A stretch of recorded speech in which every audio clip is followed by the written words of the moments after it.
हाय, आपण पुन्हा एकदा भेटतो आहोत नव्याने नवीन विषयासहित. आजचा विषय आहे आपला बॉर्डरलाईन माइल्ड ADHD मूल आणि त्याच्या वर्तन समस्या.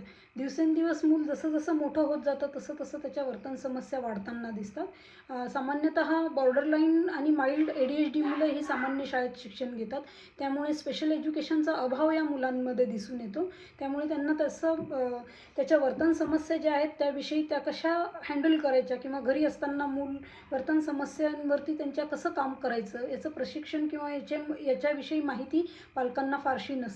त्यामुळे जसं जसं मूल वयात येतं, मोठं होतं, तसं तसं त्याच्या वर्तन समस्या वाढताना दिसतात. आणि त्यावेळी बऱ्याच वेळा असं पण दिसून येतं की पालक हतबल होऊन जातात की आता याच्या वर्तन समस्या कशा नियंत्रणात ठेवायच्या, याला कसं नियंत्रणात ठेवायचं आपल्या.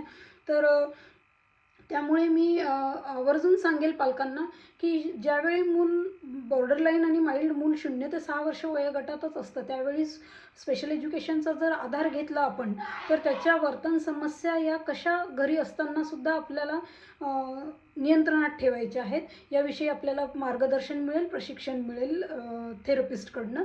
आणि त्यासोबत जसं जसं मुलाच्या वर्तन समस्या वयात आल्यानंतर बऱ्याच वेळा ॲग्रेशन वाढताना आपल्याला दिसतं किंवा मूल मोठं झाल्यानंतर ते आपल्या ऐकण्याच्या मनस्थितीमध्ये नसतं, त्यावेळी हे प्रॉब्लेम फारसे येणार नाहीत.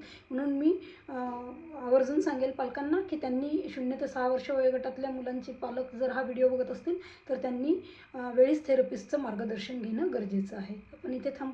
धन्यवाद.